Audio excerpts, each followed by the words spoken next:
Hello everyone, welcome back to the channel. Please do make sure to like and subscribe the video as it would help a lot. So, without further ado, let's get into the video.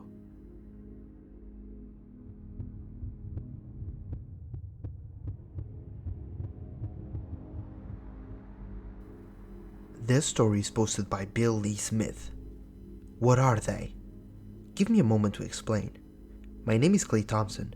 I live with my sister and brother-in-law in a large house that sits outside of Snyder, Texas. I've been doing remote work ever since the pandemic hit, and have grown accustomed to spending most of my time alone. Ever since I went through a bad breakup, I've preferred things this way. For the last few years, everything has remained the same for me. I get up, shower, work, and play video games until I fall asleep. At least until a few days ago. Clay, my sister called my name as I left my bedroom, right after my shift had ended. Yeah, what's up? I recall looking at her with a bit of grogginess, tired from dealing with irate customers all day. The kids are up here, and I've been hearing some strange voices. Mind checking it out? She asked with a bit of concern, and I rolled my eyes. As we had gotten older, Becky's anxiety had only gotten worse. I'd often hear her husband's footsteps in the middle of the night, stomping down the stairs to investigate the current night's mystery. It was often the wind forcing a few of the bushes outside to rub against the house. Sometimes it was a raccoon or a stray in the trash. Other times it was nothing. Absolutely nothing. Come on, Rose, I called out there, half pit, half something another. After reaching down to give the mutt a few pats on the head, I began to walk downstairs. I remember wishing her husband, Sam, was home. I've always hated minor inconveniences, and her little fits always ate away at my free time whenever he was working late. Once I had done a sweep of the house, I reached down to rub one of the dog's ears. Yeah, this seems about right. Yet, as I began my usual complaining, she began to snarl. She turned her head towards the kitchen, began creeping closer. Like her owner, she was a bit jumpy. Often did she bark at nothingness, stray animals, and the occasional delivery person. So I often sent her to bark at the windows for a few moments, if only to give myself a bit of entertainment. Nothing seemed off to me until she went into the kitchen and approached the window. She stood there with the hair on the back of her neck raised, and barked with a bit of an unusual ferocity. Grinding my teeth, I reached for the nearest kitchen knife and moved towards the window. It was about this time that I regret getting used to my sister's paranoia, as I saw something moving outside. I had left my guns upstairs, as, almost always, she and her dog were afraid of little nothings. This wasn't a little nothing. When I peeked out the window, I saw something strange.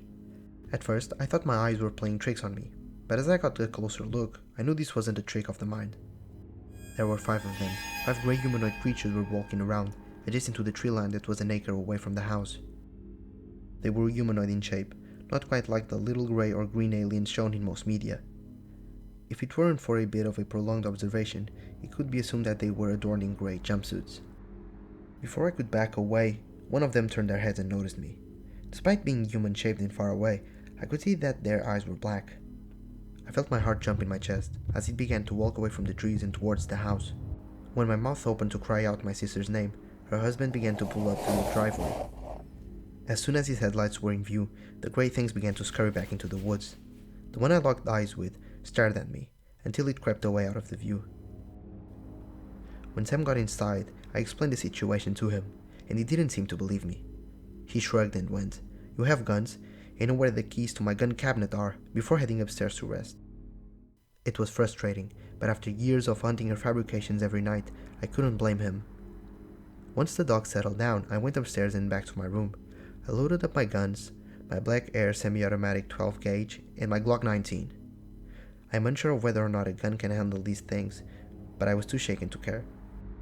Once they were loaded and spare ammo was set across my desk, I lay down and tried to sleep. After a few hours of laying in bed, with my heart racing and eyes wide open, I began to hear a knocking outside. A beeline was made for guns. I put on my holster and slid in my Glock, grabbed my shotgun and moved towards my door. Now, let me make a few things clear. I don't have any military police training. While I used to frequent shooting ranges and hunted when I was younger, it's been several years since I felt the need to grab one of these things. I'm no soldier or any kind of badass for that matter. Hell, at this point it's rare that I even go outside these days. But I'll be damned if I sit around and wait to be eaten or abducted, or whatever these things want to do to us. Once I heard Sam's door open, I opened mine and gave him a nod. He looked at me funny, but he had the dog's leash and the flashlight in one hand, and the Beretta M9 in the other. Despite how often he went on these little hunts for his wife, it relieved me to see that he didn't go to his nightly patrols unarmed, especially after what I had witnessed. In silence, we went downstairs, did a sweep of the house, and began to move outside. He raised his flashlight and swept the light across the front porch.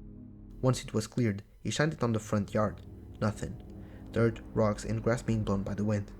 An annoyed sigh escaped him, but just before he started to head back inside, Rose began to growl. She snarled and bared her teeth. The hair on the back of her neck rose, and she looked towards the right side of the house. Sam looked at me, and I whispered low. She did this earlier, right before I saw those great things. He grunted before speaking. Now isn't the time for this shit. I deal with their nonsense, but I'm not about to deal with this. Before he could finish, the dog snatched the leash out of his hand. She bolted towards the right side of the house, and we took off after her. Before either of us could catch up, we heard a loud bark, some hissing, and something hitting the ground. When we turned the corner with guns raised, we saw Rose atop something inhuman. Her fangs were embedded in its throat, and it was squirming and hissing beneath her. She continued to snarl and gnaw at his flesh as it struggled to get off of it. With a rough shove, it managed to free itself from her and began to take off, running towards the woods. Rose started to chase after it, but she paused and remained frozen a few steps away from us. My hands were shaking as I raised my shotgun and placed my index around the trigger. Before I could shoot, a loud deafening boom echoed, and lead was fired directly into the creature's back. Several gunshots followed, and the creature bucked each time it was shot, but this didn't slow it down. Despite Sam emptying an entire clip, it continued to scamper away. "What the fuck was that?" he asked, while my eyes didn't dare move away from the direction of the creature. Right before it entered the woods, I could have sworn it turned and looked at me again. Looked me in the eyes with those cold black things that could have been mistaken for our very own windows to the soul. Far too shaken to respond, I lowered my gun and started off. Dumbfounded. I don't know how to explain this, but this time when it looked at me, I felt stupefied. It didn't take long for Sam to grab Rose's leash, and it wasn't until he gripped my shoulder that I felt as if I could think almost clearly again. "I'm going to take her outside and clean her off. I'll stop at the police station tomorrow to report this. Doubt they'll take this seriously though." All I could muster was a nod before I headed back inside. Once I recovered just enough to process the events, I began to research various forums and websites, from anything to SCPs to extraterrestrials. So far, I haven't found anything that describes the creatures lurking around within our woods. It's been a few days since then. I haven't talked to my sister about it yet, but she isn't in the best health and was a bit jumpy even before these things started creeping around the house. The last thing I need is her bugging me while I'm clocked in or having a panic attack each time the house creaks.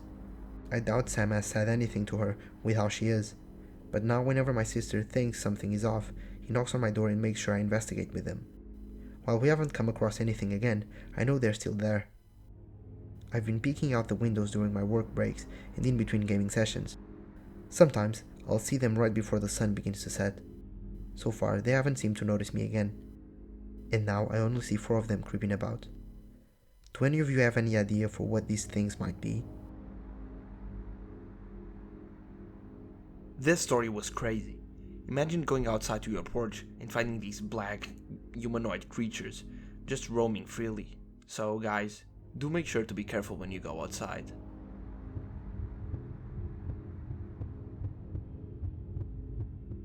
This next story is brought to us by OK_star8815, Black Stickman Figure Sighting. It's been about a year since my husband and I had an encounter with this tall, mysterious creature, but I haven't been able to let it go since it's been plaguing my dreams and keeping me from being outside at night. So I thought I would share it in here in hopes that anyone might have similar stories or encounters.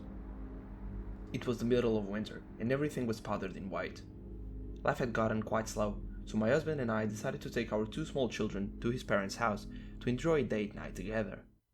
My in-laws only live 4 blocks away from us, on the very bottom of a mountain in Utah County, so it wasn't a far drive.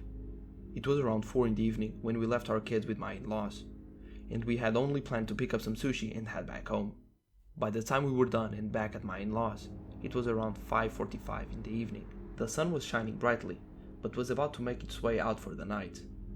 We gathered up the kids, put their coats on and headed out to the car. My father-in-law and 19-year-old brother-in-law walked out with us to say goodbye to the kids. As we were buckling them into their seats, we heard this horrendous noise. It sounded like a woman crying, a child laughing, and a bird cawing all at once. My father-in-law looked at me and said, "Are you hearing this?" My husband said, "Yes, you heard that too." My brother-in-law mentioned he could hear it too.